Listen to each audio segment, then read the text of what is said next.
बाजवा साहब ने कसम उठा के कहा है कि रिजीम चेंज में उनका कोई रोल नहीं था और साथ साथ कसम उठाई है कि नवाज शरीफ को बाहर भेजने में उनका कोई किरदार नहीं था। इस हवाले से क्या कहेंगी? देखिए, जो पाकिस्तान का जो बड़ा गर्क कर दिया है ना, चलते हुए इकोनॉमी को, एक मुंतखब हुकूमत को, इमरान खान की हुकूमत को गिराने के बाद कस्में खा लेने से, झूठी कस्में खा लेने से आपकी गुनाह नहीं धुल जाते, दाग नहीं धुल जाते। इसके लिए सर्फ एक्सेल भी काम नहीं करेगा। इसके लिए आपको पाकिस्तान बहुत पीछे चला गया है और ये तो फिर मामला बहुत आगे जाएगा। एक्सप्लेनेशन तो वही देता है ना जिसका दामन सच्चा हो। पाकिस्तान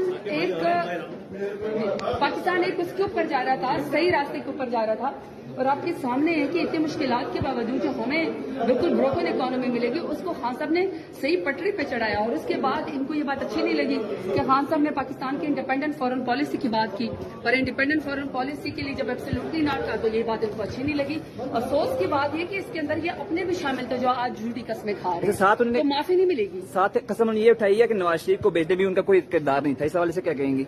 देखिए, मैं तो आपके बात बताऊं, उस वक्त तो सारे इकट्ठे मिले हुए थे ना, कहते होते थे कि 3 दिन की गारंटी दे के नवाज शरीफ जो है वो खुदा न खास्ता उसकी जिंदगी का जो है वो गारंटी दे। गारंटी तो सिर्फ अल्लाह ताला ही दे सकता है ना।